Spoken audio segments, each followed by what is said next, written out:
ഒരുപാട് നാളിന് ശേഷം ഞങ്ങൾ ഒറ്റയ്ക്കൊരു ദൂരയാത്രയ്ക്ക് പോവുകയാണ്. ദൂരം എന്ന് പറഞ്ഞാൽ നമ്മളെ സംബന്ധിച്ചിടത്തോളം ഇതൊരു ദൂരമാണ്. അപ്പോൾ പോകുന്ന കാര്യങ്ങളെല്ലാം നല്ല സെറ്റായിട്ടൊന്ന് നടന്നേക്കണം, ഒന്നിനും ഒരു കുഴപ്പമൊന്നും ഉണ്ടാവരുതെന്നൊക്കെ പറഞ്ഞ് കുറച്ച് കൈമണിയൊക്കെ കൊടുത്തിട്ട് നമുക്ക് പോകാം. നമ്മുടെ മാതാവിൻ്റെ അടുത്ത് കാര്യങ്ങളെല്ലാം ഒന്ന് പറഞ്ഞേൽപ്പിച്ച് ഒന്നിനും ഒരു തടസ്സം ഉണ്ടാകാതെ ഞങ്ങൾ മനസ്സിൽ വിചാരിക്കുന്ന കാര്യങ്ങളൊക്കെ സക്സസ് ആക്കിയേക്കണമെന്നൊന്ന് പറഞ്ഞ് ഒന്ന് കൈമണിയൊക്കെ കൊടുത്തിട്ട് അവിടുന്ന് നമ്മൾ നേരെ റെയിൽവേ സ്റ്റേഷനിലെത്തി. ഇനി ഇത് എവിടെയെങ്കിലും ഒന്ന് കൊണ്ടൊന്ന് പാർക്ക് ചെയ്യട്ടെ. പാർക്കിംഗ് ഫീസ് കുറച്ച് കൂടുതലായിട്ട് പറയാതിരിക്കാൻ പറ്റത്തില്ല. എന്നാൽ ഇവരതനുസരിച്ച് അത് നോക്കുകയോ കാര്യങ്ങളോ ഒന്നുമില്ല. നമ്മൾ ഹെൽമെറ്റും കാര്യങ്ങളൊക്കെ വെച്ചിട്ട് പോകുന്നതേ ഉള്ളൂ. തിരിച്ച് വരുമ്പോൾ കിട്ടിയാൽ കിട്ടി. അപ്പം ഞങ്ങൾ രണ്ടുപേരും ഒരുമിച്ചല്ല പോകുന്നത്, മൂന്നാമതൊരാളുണ്ട്. ആളുടെ വീട്ടിലും വഴിയിലും എല്ലാം വെള്ളമായത് കാരണം നമ്മൾ വരാൻ കുറച്ച് ലേറ്റാകും. എനിക്ക് തോന്നുന്നു ഞങ്ങൾ രണ്ടുപേരും ട്രെയിനിൽ കയറിയിട്ട് ഒരു 1-2 വർഷമായെന്ന് തോന്നുന്നു. ആരും പൊങ്കാലിടാനോ കളിയാക്കാനോ വരരുത് കേട്ടോ. ഞങ്ങളെപ്പോലുള്ള വീട്ടമ്മമാരുടെ തീരെ രോദനങ്ങളാണ് നിങ്ങൾ ഈ കേട്ടുകൊണ്ടിരിക്കുന്നത്. അപ്പം നമ്മളിതാ മൂന്നാമത്തെ ആളിതാ എത്തിയിട്ടുണ്ട്. അവളിനിയും നനഞ്ഞു കുഴയുന്നത് കാരണം ഏതോ ഒരു ഡ്രസ്സ് ഇട്ടുകൊണ്ടാണ് വന്നത്. ഇനി ഇവിടെ വന്നിട്ട് ഡ്രസ്സൊക്കെ ഒന്ന് മാറാമെന്ന് വിചാരിച്ചത്. അവൾ ഡ്രസ്സൊക്കെ ഒന്ന് മാറി ഇറങ്ങിയിട്ടുണ്ട്. ഇനി ഇവിടുന്ന് അങ്ങോട്ട് മൊത്തം ഞങ്ങളുടെ പ്രഹസനങ്ങൾ നിങ്ങൾ സഹിക്കേണ്ടി വരും. കൂട്ടുകാർ കൂടിക്കഴിഞ്ഞ് കഴിഞ്ഞാൽ ഇതിൻ്റെ അപ്പുറവും സംഭവിക്കും അല്ലേ. അങ്ങോട്ടും ഇങ്ങോട്ടും തമാശയും ചിരിയും കളിയും കളിയാക്കലുകൾക്കൊന്നും ഒട്ടും കുറവില്ല കേട്ടോ. ഇതെല്ലാമായിട്ട് ഞങ്ങളിതാ പോകുവാണ്. ഞങ്ങളുടെ ഈ യാത്രയ്ക്ക് ഒരുപാട് ലക്ഷ്യങ്ങളും കാര്യങ്ങളും ഒക്കെ ഉണ്ട്. എല്ലാം നല്ല രീതിയിൽ നടക്കണം എന്ന് നിങ്ങളും കൂടെ ഒന്ന് പ്രാർത്ഥിച്ചോണം. കാര്യങ്ങളൊക്കെ വ്യക്തമാക്കാനായിട്ട് ഒട്ടും താമസിക്കാതെ ഇപ്പം വന്ന് പറയാം കേട്ടോ. ഇപ്പോഴല്ല, കുറച്ച് ദിവസം കഴിഞ്ഞിട്ട്. അപ്പം നമ്മുടെ ട്രെയിൻ വരാനായിട്ട് ഞങ്ങളിതാ ഇങ്ങനെ നോക്കിയിരിക്കുവാണ്. ഞങ്ങളെല്ലാവരും കുറച്ച് നേരത്തെ ഇറങ്ങിയത് കാരണം നമ്മൾ പോകുന്ന സ്ഥലത്ത് റെഡ് അലേർട്ടാണ്. അത് കാരണം എങ്ങാനും താമസിച്ചാലോ എന്താവുമെന്നൊന്നും അറിയത്തില്ലല്ലോ, ആ ഒരു പേടിയുണ്ട്. അപ്പം ഞാനും കണ്ടുമുട്ടി എൻ്റെ സബ്സ്ക്രൈബറിനെ കേട്ടോ. ചുമ്മാ പറഞ്ഞാൽ ഇത് നമ്മുടെ വീടിൻ്റെ അടുത്തുള്ള ഒരാളാട്ടോ. അവളെ മിക്കവാറും കാണുന്നെങ്കിലും അവൾ ഇവിടെയാണ് ജോലി ചെയ്യുന്നത്, റെയിൽവേയിൽ. അപ്പോൾ കണ്ട സ്ഥിതിക്ക് പിന്നെ കുറേ കാര്യങ്ങളൊക്കെ പറയുവാനുണ്ടാവുമല്ലോ. അപ്പോൾ അവളോടും കുറച്ച് നേരം കത്തിയൊക്കെ വെച്ച് നിന്നെ ഇന്ന് വീഡിയോയിൽ കാണിക്കൂടി എന്നൊക്കെ പറഞ്ഞ് അവളുടെ വീഡിയോയും എടുത്തിട്ട് പിന്നെ ഞങ്ങളുടെ പ്രഹസനങ്ങൾ വീട്ടിൽ തുടർന്നുകൊണ്ടേയിരിക്കുന്നു. ഒരുപാട് നാളുകൾ ഇങ്ങനെ പ്ലാൻ ചെയ്തിരുന്ന കാര്യമായിരുന്നു. ഞങ്ങൾ മാത്രമല്ല, ഞങ്ങൾ കൂട്ടുകാരെല്ലാവരും കൂടി ഒരുമിച്ചൊരു യാത്രയൊക്കെ പോകണമെന്ന് പല കാരണങ്ങൾ കൊണ്ട് അതിങ്ങനെ നീങ്ങി പോകുമായിരുന്നു. അപ്പോൾ ഉള്ള ആൾക്കാരൊക്കെ കൂടി ഇതുപോലെ ഇടയ്ക്കും പഴയ്ക്കുമൊക്കെ പോകാടി എന്നുള്ള ഒരു അവസാനം ഞങ്ങൾ അങ്ങനെ ഒരു പ്ലാനിലെത്തി. അപ്പം ഞങ്ങൾ 3 പേരും കൂടെ പോകുന്നത് ചുമ്മാ കറങ്ങാൻ വേണ്ടി മാത്രമല്ല കേട്ടോ. ഞാൻ പറഞ്ഞില്ലേ ഒരു പ്ലാനും കാര്യങ്ങളൊക്കെ ഉണ്ടെന്ന്. അത് ഞാൻ പുറകെ വിശദമായിട്ട് ഞാൻ നിങ്ങളുടെ അടുത്ത് വന്ന് പറയാം.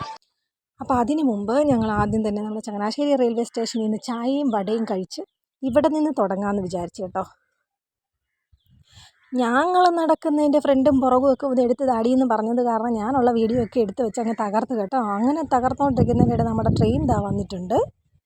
ഈ ഇടിച്ച് തള്ളി എങ്ങനെയെങ്കിലും ഇതിലൊന്ന് കയറി പറ്റണം, സീറ്റ് കിട്ടണം, ഇത്രയേ ഉള്ളൂ ഉദ്ദേശം. അപ്പോൾ അതാ ഞങ്ങൾ വിചാരിച്ച സ്ഥലത്ത് വന്ന് ഇറങ്ങി. റെഡ് അലേർട്ട് ആണെങ്കിലും ഒരു തുള്ളി മഴ പോലും ഇല്ല കേട്ടോ. ഞങ്ങളെ ദൈവം അങ്ങ് അനുഗ്രഹിച്ച് വിട്ടേക്കുമായിരുന്നു. ഇനി ഇവിടുന്ന് നേരെ ഇറങ്ങി കാലെടുത്ത് കുത്തി ഉടനെ തന്നെ വേറൊരു ദൈവാനുഗ്രഹം കൊണ്ട് തന്നെ ചെരുപ്പങ്ങ് പൊട്ടി. എന്നാലും ഉള്ളത് വെച്ച് അഡ്ജസ്റ്റ് ചെയ്ത് നേരെ നമ്മുടെ ശരഭണ ഭവൻ ഉണ്ടല്ലോ, അവിടെ കയറി ഫുഡ് കഴിക്കാമെന്ന് വിചാരിച്ചു. ഫുഡ് വിട്ടിട്ട് ഒരു പരിപാടിയില്ല, പുറത്തിറങ്ങുന്നതേ ഫുഡ് കഴിക്കാനായിട്ടാണ്. എന്നാൽ പിന്നെ വീട്ടിൽ ഇരിക്കുന്ന കഴിക്കുന്നില്ലേന്ന് വിചാരിക്കരുത്. ഞങ്ങൾ തന്നെ വെച്ചുണ്ടാക്കി കഴിക്കുന്ന കാര്യത്തിന് അത്ര അങ്ങോട്ട് ടേസ്റ്റ് ഒന്നും കാണത്തില്ലല്ലോ. നമ്മൾ സ്ഥിരം കഴിക്കുന്ന കാര്യങ്ങളൊക്കെ അല്ലേ. ഈ ഹോട്ടലിൻ്റെ അകത്താണെങ്കിൽ ഒടുക്കത്തെ ആളും. പിന്നെ ഉള്ള സീറ്റ് കിട്ടിയിടത്ത് കയറി ഇരുന്നങ്ങ് എവിടെയെങ്കിലും ഇറങ്ങിക്കഴിഞ്ഞ് കഴിഞ്ഞാൽ രാവിലെ ഞാൻ എപ്പോഴും കഴിക്കുന്നത് ഈ പൂരി ആയിരിക്കും കേട്ടോ. ഇത് വിട്ടിട്ടുള്ള ഒരു പരിപാടിയില്ല. അപ്പം ഞാൻ പൂരി ഓർഡർ ചെയ്തു, അവർ നെയ്റോസ്റ്റ് ഓർഡർ ചെയ്തു.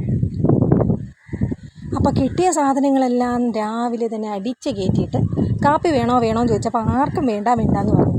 അവർക്ക് 2 പേർക്കും വേണ്ടാത്ത സ്ഥിതിക്കെന്നാൽ പിന്നെ ഞാൻ ഒരെണ്ണം ഓർഡർ ചെയ്യാമെന്ന് വിചാരിച്ചപ്പോൾ എല്ലാവർക്കും വേണം. അങ്ങനെ ഞങ്ങൾ 3 കാപ്പിയൊക്കെ ഓർഡർ ചെയ്ത് കാപ്പി കുടിയും കാര്യങ്ങളും ഒക്കെ ഫുഡടിയും കാര്യങ്ങളും കഴിഞ്ഞിട്ട് ഇവിടുന്ന് നേരെ ഇറങ്ങി ഇനി നമ്മൾ നമ്മുടെ ലക്ഷ്യസ്ഥാനത്തോട്ടുള്ള യാത്ര അങ്ങോട്ട് തുടങ്ങുവാണ്. ഇവിടുന്ന് ബസ്സിന് പോകണം. അപ്പോൾ ബസ്സിന് ഞങ്ങളിതാ കയറിയിട്ട് നമ്മുടെ എറണാകുളം ബ്രോഡ്വേയിൽ വന്ന് ചാടിയിട്ടുണ്ട്. നമ്മുടെ എറണാകുളം അല്ലല്ലോ, നമ്മുടെ ചെന്നൈയിലെ ടി നഗറിലൊക്കെ കാണുന്നത് പോലെ ഈ ഏരിയ തൊട്ട് ആ ഏരിയ വരെ മൊത്തം കടകളായിരുന്നു കേട്ടോ. റോഡ് ഫുള്ള് എന്തോന്ന് റെഡ് അലേർട്ട്, എൻ്റെ പൊന്നോ എന്തൊരാളും തിരക്കുമായിരുന്നെന്നറിയാവോ. അതിനൊന്നും ഒരു കുറവുമില്ലായിരുന്നു. ആന കരിമ്പും കാട്ടി കയറിയ അവസ്ഥയായിരുന്നു എൻ്റെയും ജിഷയുടെയും. സൗമ്യ പിന്നെ ഇത് ഇടയ്ക്കിടയ്ക്കെല്ലാം കാണുന്നത് കാരണം അവൾക്ക് വലിയ ത്രില്ലും കാര്യങ്ങളൊന്നും ഉണ്ടായില്ല. പക്ഷേ ഞങ്ങളെ സംബന്ധിച്ച് നേരെ ഓപ്പോസിറ്റായിരുന്നു. എവിടെ തുടങ്ങണം എവിടെ അവസാനിപ്പിക്കണമെന്ന് അറിയാൻ മേലാത്തൊരവസ്ഥ. ഈ ജയിലിൽ നിന്നൊക്കെ നമ്മൾ പരോളിലിറങ്ങുമല്ലേ അതേപോലെ ഉണ്ടായിരുന്നു. പക്ഷേ ഞങ്ങൾ ഈ ഏരിയയിൽ നിന്നൊന്നും കാര്യമായിട്ടൊന്നും വാങ്ങിച്ചൊന്നുമില്ല. പിന്നെ എൻ്റെ ചെരുപ്പ് പൊട്ടിയെന്ന് ഞാൻ പറഞ്ഞല്ലോ. അപ്പോൾ അത് വാങ്ങിക്കാൻ വേണ്ടിയിട്ട് ഈ പോയ വഴിക്ക് 1-2 സ്ഥലങ്ങളിലൊക്കെ കയറി വിലയൊക്കെ ചോദിച്ച് ഒരു ബാർഗെയിനിങ്ങും കാര്യങ്ങളൊക്കെ നടത്തി നമ്മൾ വാങ്ങിച്ച് കേട്ടോ. വാങ്ങിക്കാതെ പറ്റത്തില്ലല്ലോ.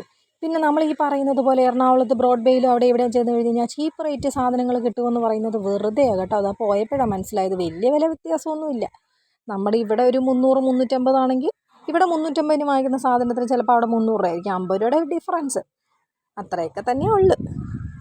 പിന്നെ നമ്മൾ ഈ പറയുന്ന ഈ ക്രോക്സോ അങ്ങനെ അങ്ങോട്ട് പറയുന്നൊരു സാധനമില്ലേ, എൻ്റെ ചെറുക്കൻ്റെ ഇഷ്ടപ്പെട്ട ചെരുപ്പ് അതാ ക്രോക്സ് എന്ന് പറയുന്ന ആ സാധനം. അത് കിട്ടി, അത് വാങ്ങിച്ചു. ഈ മഴയെങ്ങാനും പെയ്ത് കഴിഞ്ഞാൽ ഇപ്പോഴത്തെ കണ്ടീഷനിൽ ഇതിടാനാണല്ലോ സുഖം. അപ്പോൾ ആ സ്ഥിതിക്ക് ആ സാധനം വാങ്ങിച്ചെടുത്തിട്ടിട്ട് ഇനി ഇവിടുന്ന് നമ്മൾ നമ്മുടെ യാത്ര തുടരുകയാണ്. ഒന്നും തീർന്നിട്ടില്ല. എവിടെ തുടങ്ങണമെന്ന് ഞാൻ പറഞ്ഞതുപോലെ അറിയാൻ മേലാത്ത സ്ഥിതിക്ക് അവിടെ ഒന്നും കയറ്റാതെ അവൾ നേരെ നമ്മുടെ രാധാകൃഷ്ണ ഐസിലോട്ടിലാണ് കൊണ്ടുപോയത് കേട്ടോ. അവിടെ ചെന്ന് ഞങ്ങൾക്ക് 3 പേർക്ക് ഓരോ ജോഡി ഡ്രസ്സും എടുത്ത് അവിടെ നിന്ന് ഇറങ്ങി നേരെ ഒരു ജ്യൂസ് കുടിക്കാൻ കയറി. നാരങ്ങ വെള്ളം കേട്ടോ. അപ്പം നാരങ്ങ വെള്ളം കുടിച്ചിട്ട് അവിടെ നിന്ന് ഇനി നമ്മൾ നമ്മുടെ മറൈൻ ഡ്രൈവിൽ പോകാമെന്ന് പറഞ്ഞു. ഇനി ഇവിടുന്ന് അങ്ങോട്ടുള്ള യാത്രയാണ്. ഞങ്ങൾ ഇവിടുന്ന് അങ്ങോട്ട് ഇറങ്ങിയപ്പം മഴ പെയ്യാൻ തുടങ്ങി കേട്ടോ. എന്തിനാണ് ഇവിടെയൊക്കെ വന്നതെന്ന് ചോദിച്ചു കഴിഞ്ഞാൽ ഒരു പരിധി വരെ നമ്മൾ ഓരോരോ കാര്യങ്ങൾക്ക് വേണ്ടിയിട്ട് ഒന്ന് കാണാനും നോക്കാനും വന്നു. മറ്റൊരു പരിധി വരെ ഈ പറഞ്ഞതുപോലെ ജയിലിൽ നിന്ന് കിട്ടിയ പരോളിനിറങ്ങിയ ഒരു പ്രതീതിയായിരുന്നു. കിട്ടിയ ചാൻസ് ഒന്നും കളയരുതല്ലോ എന്നുള്ളൊരു ഉദ്ദേശത്തോടു കൂടിയാണ് അവിടെ നിന്ന് ഞങ്ങൾ ചാടിയത് കേട്ടോ. ഇത്തെ ഫുഡ് കഴിക്കാമെന്ന് പറഞ്ഞ് നേരെ കയറി ചെന്നത് ഒരു ബാറും റെസ്റ്റോറൻറ്റും കൂടെ ഉള്ളതായിരുന്നു. ആ പോയ പോലെ തന്നെ തിരിച്ചിറങ്ങി ഇങ്ങോട്ട് പോയിരുന്നു. പിന്നെ ഞങ്ങൾ കയറിയ കടയിൽ കാശിന് കൊള്ളത്തില്ലാത്ത ബിരിയാണി കഴിക്കേണ്ട അവസ്ഥ വന്നു. കാരണം മഴയത് കാരണം പുറത്തിറങ്ങാൻ പറ്റത്തില്ലല്ലോ.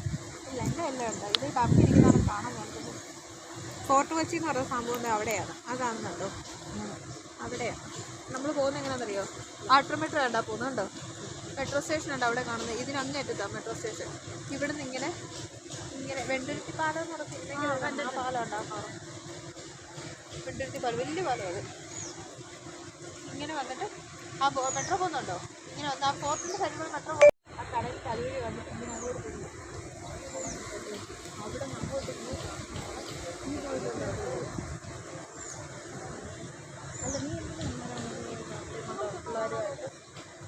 അപ്പൊ അങ്ങോട്ട് എങ്ങനെയാ പോയത്? മെട്രോ ഇല്ലടി. ഇതിന് അങ്ങോട്ട് മെട്രോ സ്റ്റേഷൻ ദൈവമേ കണ്ടിട്ട് പേടിയൊന്നും. കാവടി തുള്ളി പോയതാണ്. ട്രാജഡിയായിട്ട് ഇരിക്കുന്ന എന്തെങ്കിലും ചുണ്ടാനുണ്ടായിരുന്നു. പോയി